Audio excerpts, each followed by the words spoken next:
इचलकरंजी जवळच्या टाकवडे इथं आग लागल्याची माहिती मिळाल्यावर मदतीसाठी निघालेल्या पंचगंगा साखर कारखान्याच्या अग्निशमन दलाच्या गाडीचा कणा रस्त्यावरील गतिरोधकामुळे तुटला।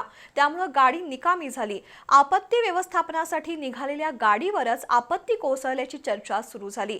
मुळात अग्निशमन दलाच्या वाहनांची स्थिती आणि रस्त्यातील गतिरोधकांची चुकीची निर्मिती याबद्दल विचार करण्याची गरज आहे।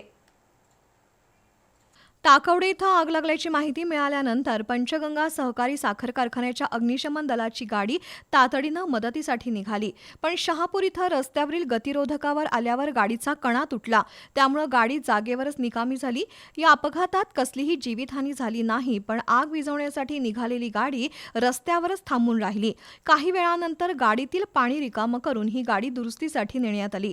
गाडीतील पाण्याचा भार आणि वेग यामुळे हा अपघात झाल्याची शक्यता आहे। पण मुळात अग्निशमन दलाची गाडी सुस्थितीत आहे का, त्याची वेळच्या वेळी देखभाल दुरुस्ती होते का आणि रस्त्यावरील गतिरोधक योग्य रचनेचे आहेत का, असे अनेक प्रश्न निर्माण झालेत। शिवाय आग विझवण्यासाठी गाडी वेळेवर पोहोचणार नसेल तर अग्निशमन दलाचा उपयोगच काय, असाही प्रश्न उपस्थित होऊ शकतो।